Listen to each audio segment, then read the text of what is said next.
Assalamualaikum warahmatullahi wabarakatuh. Jumpa kembali dengan saya Rudi di channel Ngulik. Pada kesempatan kali ini saya akan kembali lagi dengan membawakan sebuah cerita tentang kisah seorang pemandi jenazah yang menurut saya pribadi sangat ngeri. Dan cerita ini ditulis oleh @cerita_arwah. Seperti biasa, jika kalian penasaran, kalian juga dapat mengunjungi tweet beliau langsung. Link nanti akan saya sediakan di kolom deskripsi video ini. Dan seperti apa kisahnya? Seperti biasa, yuk daripada kita lama-lama, langsung saja masuk ke dalam ceritanya.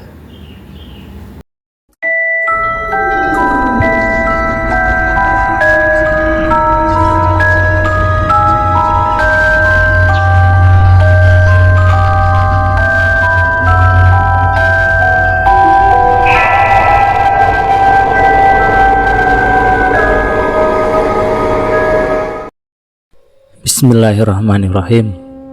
Sekitar tahun 2010 hingga 2011, waktu aku masih sekolah SMA, pas di sebelah rumahku ada seorang bapak-bapak parubaya yang berprofesi memandikan jenazah, yang sebut saja namanya ini Pak Parmin. Nah, kebetulan anaknya Pak Parmin ini yang akan menceritakan kisah horor sang bapak ketika diberi tanda oleh seseorang atau calon customernya. Buat yang penasaran siapa sih calon customernya itu dan kenapa sih kok bisa horor? Nah, ceritanya seperti ini. Assalamualaikum. Terdengar suara Teh Kokom bertamu. Waalaikumsalam. Ya teteh, silahkan masuk. Jawabku mempersilahkan masuk. Sel, bibi Srinya ada nggak? Tanya Teh Kokom. Oh ada teh, sautku. Tak lama kemudian muncullah Bi Sri dari dapur. Bi Sri ini adalah adik nenek yang paling kecil yang tinggal bersama di rumah mama. Masuk sini Teh Kokom, ucap Bi Sri mempersilahkan Teh Kokom masuk sambil langsung menuju ke dapur.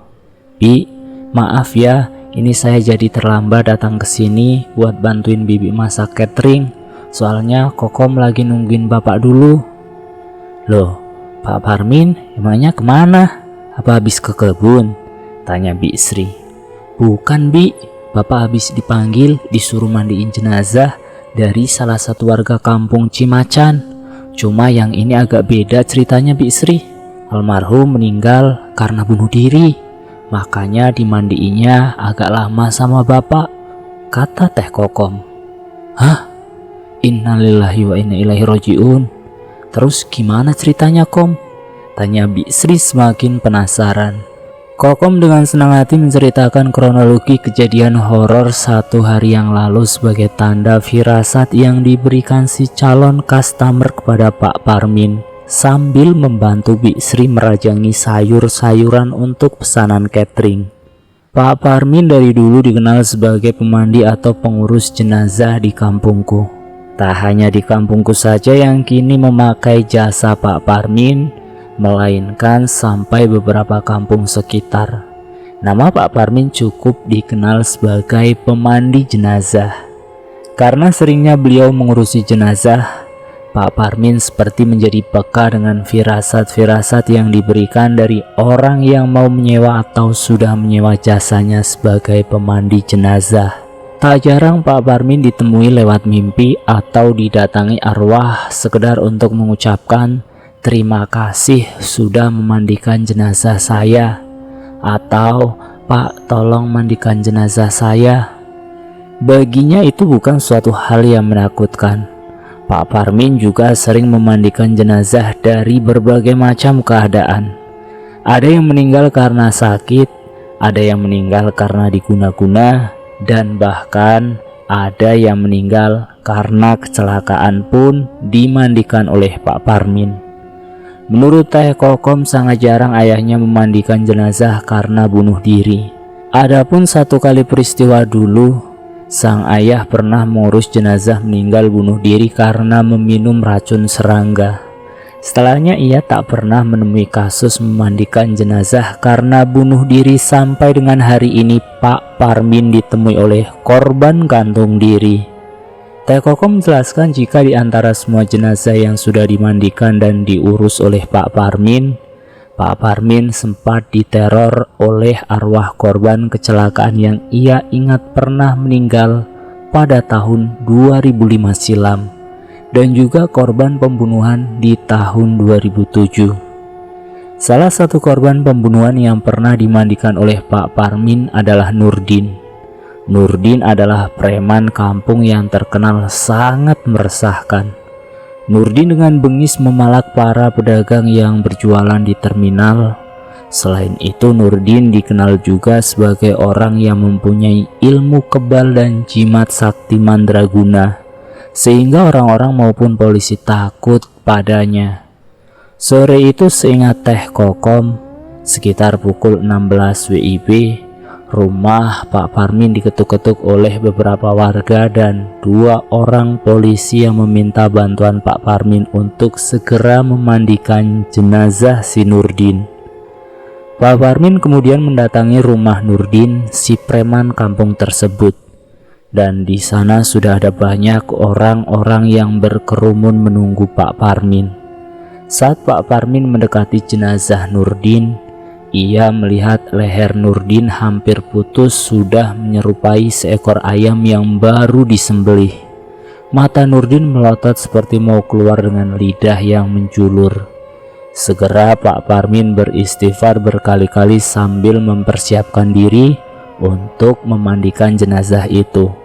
Saat Pak Parmin sedang mewudukan jenazah Nurdin, entah mengapa air yang dibilas di telinga berubah menjadi darah, serta air yang dimasukkan ke dalam mulutnya.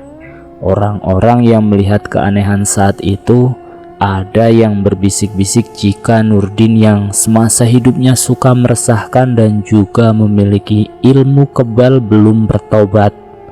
Tak hanya sampai di situ saja keanehannya, saat sudah bersiap untuk dikafani, hal lain muncul saat ada butir-butir darah segar yang keluar dari pori-porinya Nurdin.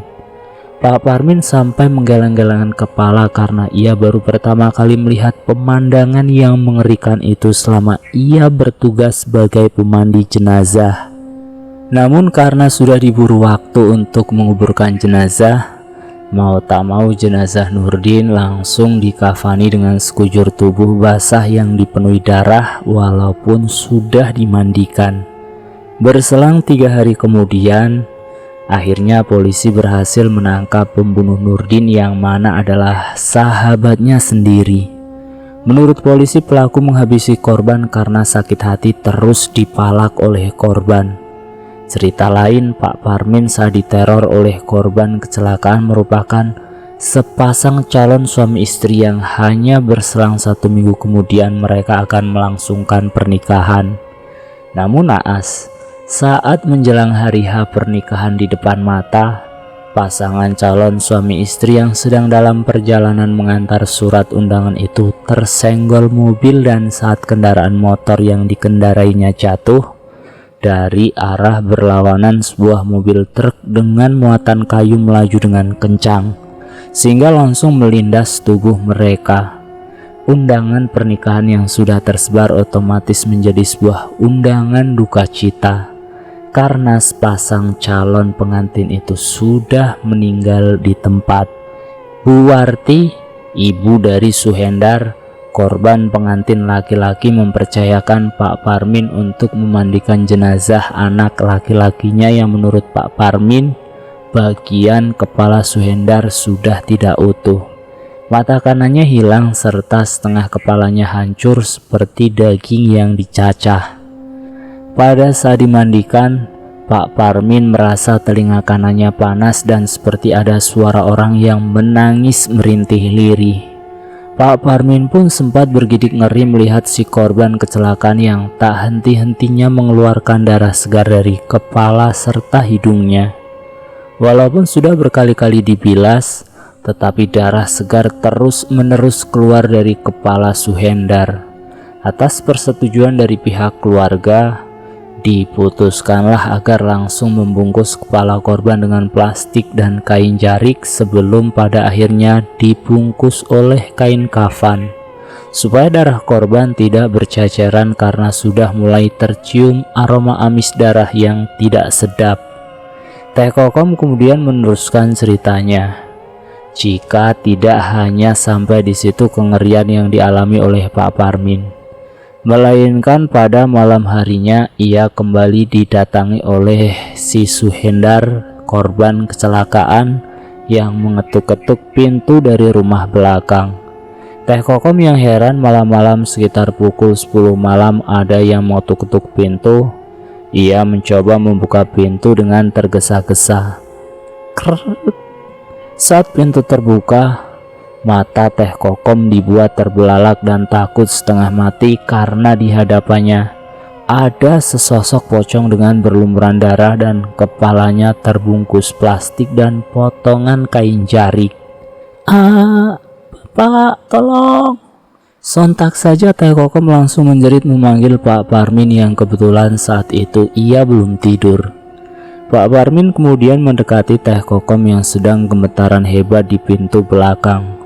Doa-doa yang dikumandangkan oleh Pak Parmin malam itu ternyata berhasil mengusir sosok pocong Suhendar. Teh Kokom yang masih gemetar karena ketakutan akhirnya diberi air yang sudah didoakan oleh Pak Parmin agar Teh Kokom tidak sawan. Walaupun untuk sesaat sosok pocong Suhendar sudah tidak tampak, namun Pak Parmin bisa merasakan jika arwah Suhendar masih ada di sekitarnya. Dan benar saja, saat Teh Kokom dan anaknya sudah tertidur, sosok pocong itu kemudian menampakkan diri di hadapan Pak Parmin. Pak Parmin yang masih berzikir di kamar, ia melihat ada sosok pocong Suhendar dengan berlumuran darah dan kepala yang terbungkus plastik serta potongan kain jarik sedang duduk di atas lemari kayu dengan kaki yang berayun-ayun. Pak Parmin kemudian menanyakan, "Ya ahli mayit, kenapa kamu mengganggu saya?" Pertanyaan itu tak lantas langsung dijawab oleh sosok pocong di hadapannya itu. Sampai ketika Pak Parmin membaca-baca surat pendek, terdengarlah suara tangisan lirih di telinganya. "Pak Parmin, tolong jangan bungkus kepala saya dengan plastik dan potongan kain jarik ini, Pak. Saya nggak bisa pulang, Pak. Tolong bongkar kembali kuburan saya, Pak," ucapnya sambil terisak-isak tangis. "Baiklah, besok saya akan mendatangi keluargamu agar mengizinkan membongkar kembali kuburanmu. Sekarang kembalilah, jangan mengganggu lagi," jawab Pak Parmin. Setelah Bapak mengikuti kemauan dari almarhum Suhendar itu untuk melepaskan plastik serta kain jarik yang membungkus kepalanya, barulah kita semua aman dari penampakan pocong almarhum Suhendar. Tutup cerita Teh Kokom. "Ih, ngeri banget ya Kom cerita pengalaman Pak Parmin. Kom, terus cerita Bapak Parmin kemarin yang didatangi sama calon mayit itu gimana?" tanya Bisri dengan penuh penasaran. Teh Kokom mencoba mengingat-ingat peristiwa 1 hari yang lalu sambil mengerutkan keningnya. Ia bercerita jika sang ayah merasa seperti diikuti oleh sebuah bayangan hitam. Saat itu si ayah seperti biasa menyapa, "Assalamualaikum ya arwahi kubur, siapa ini yang hadir?" Tiba-tiba ada semilir angin di tengkuknya. Pak Parmin mulai agak merinding. Ia membatin, "Ini tumben, saya dikasih firasat hawanya menyeramkan. Mudah-mudahan arwah yang meninggal bisa kembali dengan tenang." Doa Pak Parmin lirih di dalam hati. Sekitar ba'da Isya di hari yang sama, Pak Parmin bercerita jika dirinya samar-samar mendengar seseorang meminta tolong dengan lirih. Pak Parmin lantas menanyakan kepada Kokom, apa Kokom mendengar hal yang sama? "Kom, Bapak kok dengar orang minta tolong terus ya? Apa kamu juga dengar, Kom?" tanya sang ayah. Kokom hanya menggeleng dan berkata, "Palingan juga firasat dari orang yang mau pakai jasa Bapak buat dimandikan jenazahnya, Pak." Pak Parmin hanya terdiam dan di tangannya memegang tasbih sambil berzikir. Hingga ketika ada ketukan di pintu, saat itu Pak Parmin langsung bangkit berdiri ingin membuka pintu sambil berkata, "Biarin Bapak aja yang buka." Kokom yang penasaran ikut mengintip. "Siapa ya malam-malam begini? Kok tumben ada yang datang?" tanyanya dalam hati. Ketika pintu dibuka, tak nampak seseorang pun terlihat dari balik pintu. Kokom yang saat itu mengintip langsung bergetar ketakutan. Dilihatnya pula sang ayah masih mematung di depan pintu, dan tangannya masih terus menguntai butir demi butir tasbih yang melingkar. "Tenanglah, saya akan memandikan jenazahmu," jawab Pak Parmin kemudian. Baru saja Pak Parmin menutup pintu rumah, Kokom langsung menanyakan, "Pak, tadi Bapak ngomong sama siapa?" Pak Parmin hanya diam dan tak mau menjawab. Ia kembali duduk dan berzikir.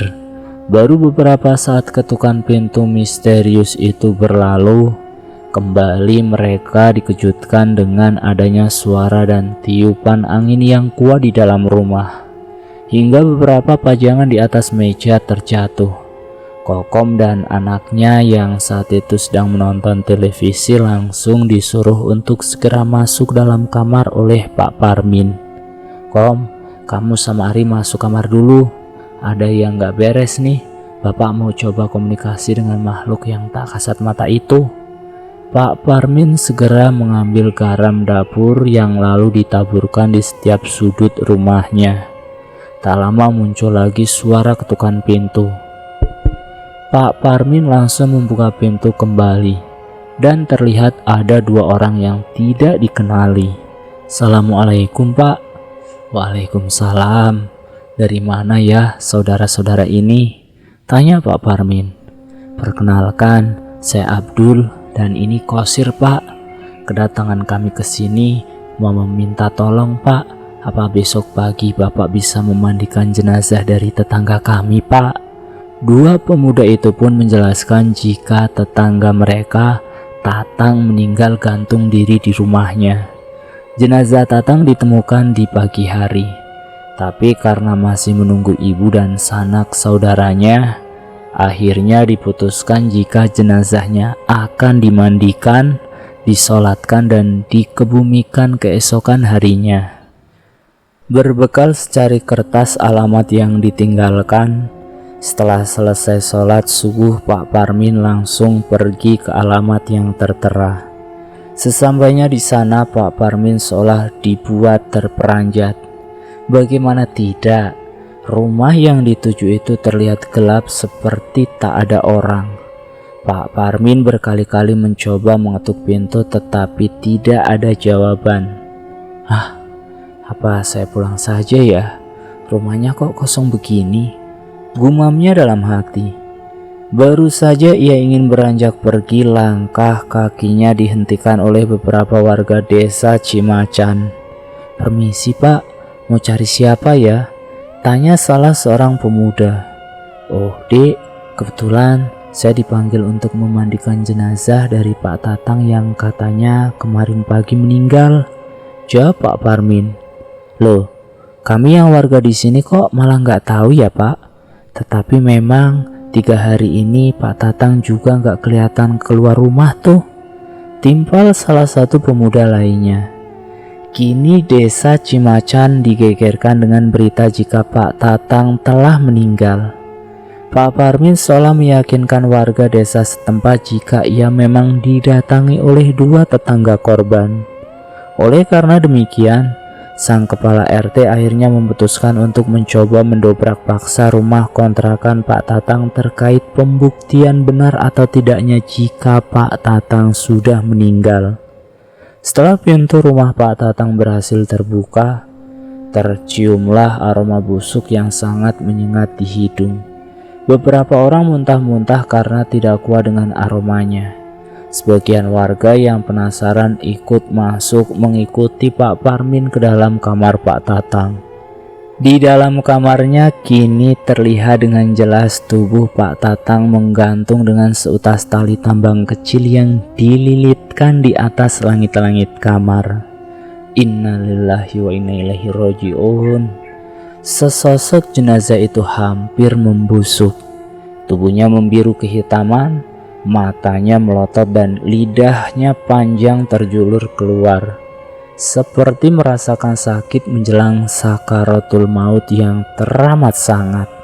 Terlihat juga tetesan air mayat atau danur yang keluar dari lubang telinga, hidung, mulut menetes hingga membasahi lantai. Sungguh pemandangan itu sangat menyeramkan bagi Pak Parmin. Karena kondisi jenazah yang sudah tidak memungkinkan untuk menunggu keluarga dari korban, diputuskanlah jika jenazahnya langsung dikebumikan saat itu juga. Sebentar, saya sudah berjanji untuk memandikan jenazah ini, ucap Pak Parmin. Tapi Pak, jenazah korban ini sudah membusuk.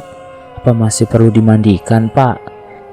Kalau mau, kita bungkus jenazah dengan kain kafan yang sudah diberi kamper dan langsung disalatkan saja si jenazah Pak, ungkap salah satu warga. Tidak, saya sudah berjanji untuk memandikan jenazah. Lagian memandikan jenazah bukan agar si jenazah menjadi wangi, tetapi maksudnya membersihkan jenazah dari hal-hal yang menajiskan sebelum ia dikebumikan, ungkap Pak Parmin. Karena Pak Parmin bersikukuh tetap untuk memandikan jenazah, akhirnya dimandikanlah jenazah Pak Tatang yang sudah mulai membusuk. Ketika memandikan, Pak Parmin tak hentinya mengucapkan doa-doa lirih dalam hati agar Pak Tatang bisa berpulang dengan tenang dan arwahnya tidak menjadi arwah yang penasaran. Tutup cerita dari Teh Kokom.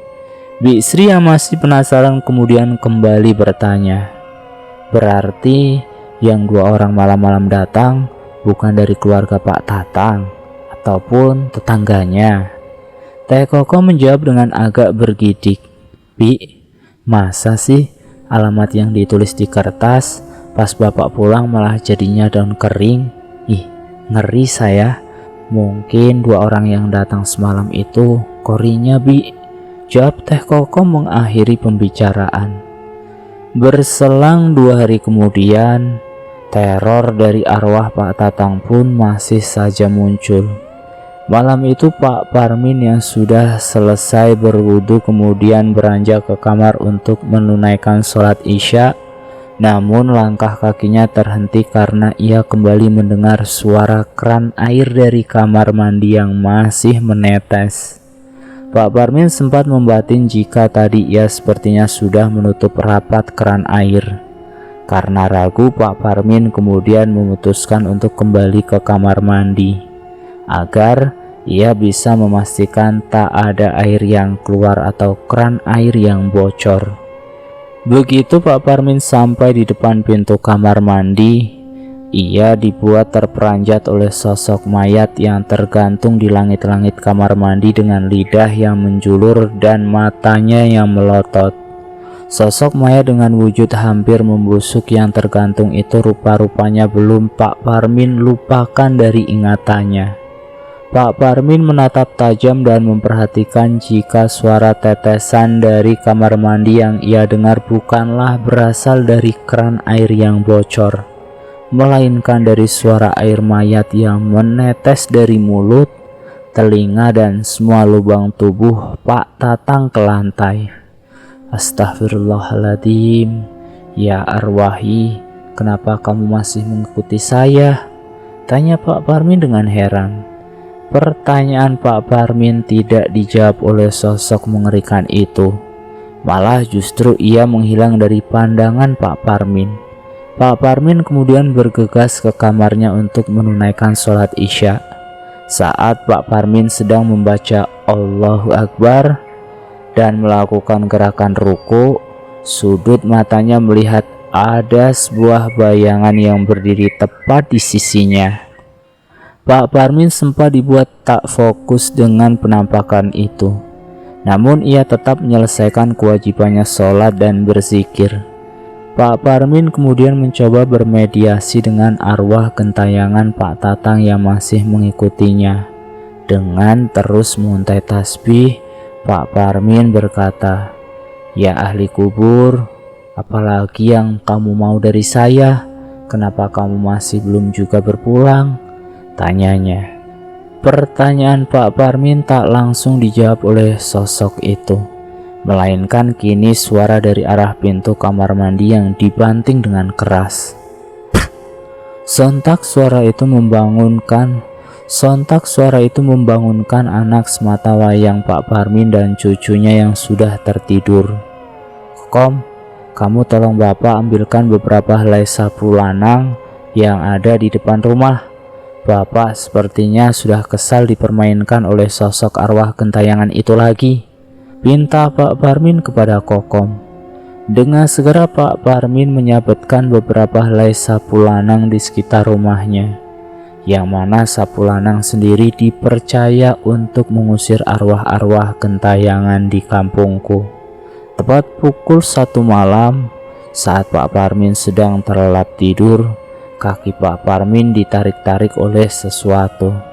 Pak Parmin kemudian membuka mata dan ia melihat ada sosok Pak Tatang dengan tali tambang kecil yang masih mengikat lehernya. Ia meminta tolong sekali lagi dengan nada yang sangat lirih. "Pak Parmin, tolong saya Pak. Tolong tahlilkan saya Pak di kampung Cimacan. Saya minta ditahlilkan Pak oleh Bapak." Pak Parmin kemudian terhenyak. Ternyata tadi hanyalah mimpi. Namun Pak Parmin tidak menganggap mimpi tadi itu adalah hanya bunga tidur. Ia meyakini jika arwah Pak Tatang benar-benar meminta tolong untuk segera ditahlilkan. Singkat cerita, keesokan harinya Pak Parmin kembali mendatangi rumah kontrakan Pak Tatang di desa Cimacan. Di sana ia kembali bertemu dengan Pak Kepala RT. Pak Parmin meminta izin untuk melakukan doa tahlil di rumah tersebut. Kebetulan Pak Parmin ini datang, padahal rencananya memang siang hari saya mau mendatangi rumah Pak Parmin, ucap si Kepala RT. Ia kembali melanjutkan pembicaraannya. Setelah Pak Tatang dimakamkan, warga di sini satu persatu didatangi oleh Pak Tatang. Sebagai contoh, ada Pak Deden yang rumahnya tak jauh dari rumah kontrakan Pak Tatang, ditampakkan dengan wujud Pak Tatang yang membusuk, dan ia berkata, "Deden, tolong dong tahlilkan saya, Den." Lalu kemudian ada Rois dan Maulana, pemuda desa yang melihat tubuh Pak Tatang tergantung di atas pohon depan rumahnya sambil berayun-ayun dengan lidah yang terjulur dan berkata, "Rois, Maulana, kesini, tolong lepasin tali ikatan saya." Pak Parmin menghela nafas dan menanyakan mengapa tidak dilakukan tahlilan saja saat kemarin. Namun Pak Kepala RT menjawab, "Sebenarnya ini adalah permintaan dari keluarga almarhum Pak Tatang yang akan mengadakan tahlilan di tempat asalnya saja di Garut, agar tidak mengeluarkan biaya double jika mendoakan tahlilan di dua tempat sekaligus." Setelah melakukan perbincangan, akhirnya diputuskanlah ba'da isya Pak Parmin, Pak Kepala RT dan beberapa warga melakukan doa tahlilan untuk almarhum Pak Tatang di rumah kontrakan bekas almarhum bunuh diri. Dipimpin oleh Pak Ustadz, akhirnya doa tahlilan sederhana untuk almarhum Pak Tatang pun terlaksana. Saat permintaan terakhir almarhum Pak Tatang terpenuhi, akhirnya teror demi teror yang terjadi di desa Cimacan sekaligus teror yang menimpa Pak Parmin kini sudah tak ada lagi. Dan selesai. Itulah akhir dari cerita tentang Pak Parmin, sang pemandi jenazah yang sering ditampakkan bahkan sampai diteror oleh calon customer atau calon jenazah yang ingin dimandikan. Semoga dalam cerita tersebut kita dapat mengambil pelajaran positif dan buang jauh-jauh sisi negatif dalam cerita ini. Terima kasih sudah mampir di channel Ngulik. Jangan lupa tekan tombol like, share, dan komen. Tekan subscribe untuk mengikuti video kami selanjutnya ya. Wassalamualaikum warahmatullahi wabarakatuh.